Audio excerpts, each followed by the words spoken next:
اپنے اور اللہ کے درمیان ایک دروازہ چھوڑ رکھیے۔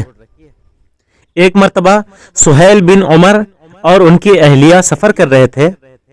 راستے میں ڈاکوؤں نے ان پر حملہ کر دیا اور ان کا سارا ساز و سامان چھین لیا۔ ڈاکو لوگ بیٹھ گئے اور کھانے پینے کی جو چیزیں انہوں نے لوٹی تھیں اسے کھانے لگے۔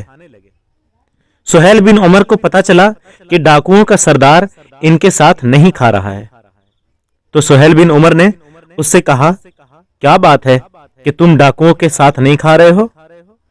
تو ڈاکوؤں کے سردار نے جواب دیا کہ میں نے آج روزہ رکھا ہے۔ سہیل بن عمر حیرت میں پڑ گئے اور اس سے کہا کہ تم چوری بھی کرتے ہو اور روزہ بھی رکھتے ہو؟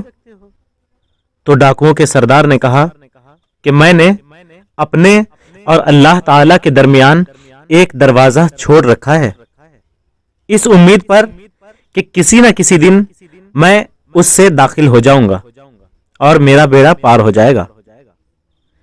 چند سالوں بعد سہیل بن عمر نے حج کے موقع پر دیکھا کہ وہی ڈاکوؤں کا سردار غلاف کعبہ سے لپٹا ہوا ہے، اس حال میں کہ وہ متقی اور پرہیزگار بن چکا ہے۔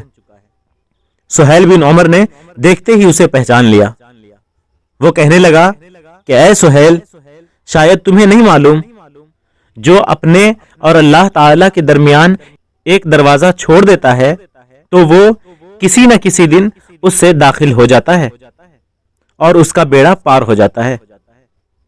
اس نعمت پر میں اللہ تعالی کا شکر ادا کرتا ہوں۔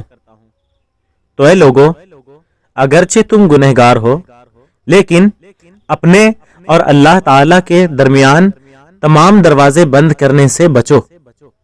اپنے اور اللہ تعالی کے درمیان ایک دروازہ ضرور چھوڑ رکھو، یہی ایک دروازہ تمہارے لیے بہت سارے دروازے کھول دے گا۔